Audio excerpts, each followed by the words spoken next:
sayyidina Muhammadin sallallahu alayhi wa sallam ne yooyu nag ak ziyaara yi ak dokkeel yëpp ña ngi koy yëkkati ci sunu làmmiñ waaye nekk ci turu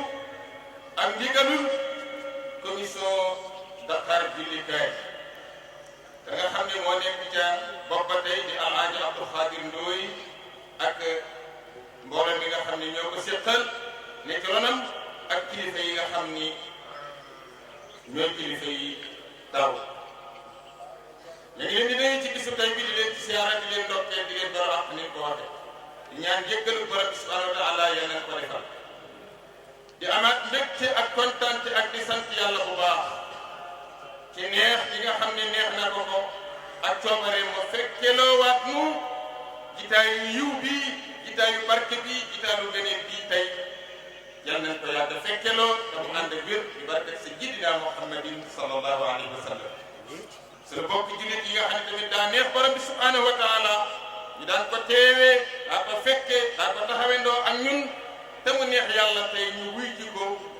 dem ba sax yal na yàlla yërëm leen ñoom ñëpp te jéggal leen te xaaroo leen aljanna bi barakat sayyidina Muhammadin sallallahu alayhi wa sallam barke Cheikhul Khadim mboolem ñi nga xam ne tamit danoo tawat seen yaram diis yal na yàlla saafara leen delloo siwaat leen ci seen sago ba nu ñëwaat àndaat ak ñun liggéey bii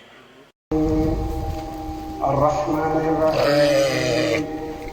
مالك يوم الدين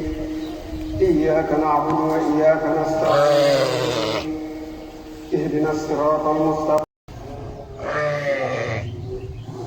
الله أكبر الله رسول إبراهيم وموسى الله di balaax te di leen balaax mu ni ñu def ñaan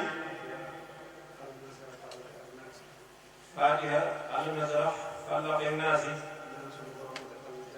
ñaan suñu borom mu defal ñu jàmm. أعوذ بالله من الشيطان الرجيم وإني أعوذها بك وذريتها من الشيطان الرجيم رب أعوذ بك من همزات الشياطين وأعوذ بك رب أن يحضرون بسم الله الرحمن الرحيم صلى الله على سيدنا محمد وعلى آله وصحبه وسلم تسليما بسم الله الرحمن الرحيم الحمد لله رب العالمين والصلاة والسلام على الهادي الأمين سيدنا ومولانا محمد المكين وعلى آله وصحبه سبيل الرضوان والتمكين أما بعد فهذا اليوم يوم العيد لكل مؤمن مسلم محسن سعيد فاذكروا الله تبارك وتعالى فيه على كونه سرورا للنبي ولمن يقتفيه صلى وسلم وبارك عليه الله بآله وصحبه وكل من طلع وأوصيكم فيه وبعده بملازمة ما اختير لكم من الأخلاق والحقائق والأقوال والأفعال بوجه الله تعالى الخائف